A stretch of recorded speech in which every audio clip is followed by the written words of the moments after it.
BNP নেতা ইশরাক হোসেনকে ঢাকা দক্ষিণ সিটি কর্পোরেশন ডিএসসিসির মেয়র ঘোষণা করে দেওয়ার রায় স্থগিত ও শপথ না পড়ানোর নির্দেশনা চেয়ে হাইকোর্টে রিট করেছে মামুনুর রশিদ নামে এক ব্যক্তি। রিটে হাইকোর্টের দেয়া রায়ে প্রতারণা ও জালিয়াতির অভিযোগ এনে সংশ্লিষ্ট বিচারকের বিরুদ্ধে শাস্তিমূলক ব্যবস্থা গ্রহণেরও নির্দেশনা চাওয়া হয়েছে। এদিকে ইশরাককে মেয়র পদে বসানোর দাবিতে টানা দ্বিতীয় দিনের মতো নগর ভবনে বিক্ষোভ করেছে তার কর্মী সমর্থকরা। ইশরাককে মেয়রের দায়িত্ব বুঝিয়ে না দেয়া পর্যন্ত আন্দোলন চালিয়ে যাওয়ার ঘোষণা দিয়েছেন বিক্ষোভকারীরা। বিএনপি নেতা ইশরাক হোসেনকে ডিএসসিসির মেয়র পদে বসাতে বুধবার আন্দোলনে নামে তার কর্মী সমর্থকরা।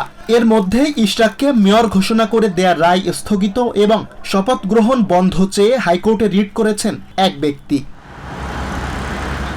মামুনুর রশিদ নামে ঢাকা দক্ষিণের ওই বাসিন্দা সুপ্রিম কোর্টের আইনজীবী কাজী আকবর আলীর মাধ্যমে হাইকোর্টে সংশ্লিষ্ট শাখায় রিট দায়ের করেন। রিটে স্থানীয় সরকার, পল্লী উন্নয়ন ও সমবায় মন্ত্রণালয়কে শপথ না পড়াতে এবং আইন মন্ত্রণালয়কে নির্বাচনী ট্রাইব্যুনালে সংশ্লিষ্ট বিচারকের বিরুদ্ধে শাস্তিমূলক ব্যবস্থা গ্রহণের প্রার্থনা করা হয়েছে। এদিকে ইশরাককে মেয়র পদে বসাতে টানা দ্বিতীয় দিনের মতো বৃহস্পতিবারও স্লোগানে মুখর ছিল নগর ভবন এলাকা। দীর্ঘদিন মেয়র পদ শূন্য থাকায় সড়কের পানি নিষ্কাশন, ময়লা সংগ্রহ সহ বিভিন্ন নাগরিক সেবা পেতে বিড়ম্বনার শিকার হতে হচ্ছে নগরবাসীর। এছাড়া ইশরাকের শপথ নিয়ে সরকারের একটি পক্ষের বিরুদ্ধে গড়িমসির অভিযোগ করেন আন্দোলনকারীরা। ইশরাককে মেয়রের পদ বুঝিয়ে দেয়া না পর্যন্ত আন্দোলন চালিয়ে যাওয়ার ঘোষণা দেন তারা। বৃষ্টি দিন আসে নাই ভালোভাবে, তাতেই রাস্তাঘাট সব ডুবে যেতেছে।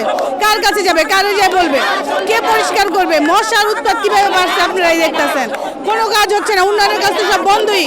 তাহলে আমাদের ঢাকাবাসী কেন আমরা সিটি কর্পোরেশনকে ট্যাক্স দিচ্ছি? এই সরকার আপনার ইশরাকের জনপ্রিয়তায় ঈশান্বিত হয়ে ইশরাকের আপনার শপথ অনুষ্ঠানে তারা গড়িমসি করছে।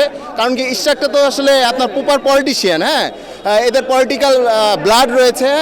আমরা চাই আদালত যে রায় দিয়েছে এই রায়ের প্রতি সমর্থন জানিয়ে যে এই সরকার যেন আমাদের নেতা ইশরাক ভাইয়ের শপথ গ্রহণের ব্যবস্থা সুষ্ঠুভাবে সম্পূর্ণ করে। 2020 সালের 1 ফেব্রুয়ারি ডিএসসিসির নির্বাচনে আওয়ামী লীগের শেখ ফজলেনুর তাপসকে মেয়র ঘোষণা করা হয়। তবে অনিয়ম ও কারচুপির অভিযোগে সে বছরের 3 মার্চ আদালতে মামলা করেন ইশরাক। গেল 27 মার্চ ইশরাককে ডিএসসিসির মেয়র ঘোষণা করে মামলার রায় দেয় হাইকোর্ট।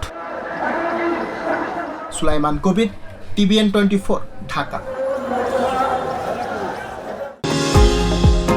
নিউ ইয়র্ক থেকে সম্প্রচারিত TVN 24 টেলিভিশন বিশ্বজুড়ে বাঙালির কণ্ঠস্বর।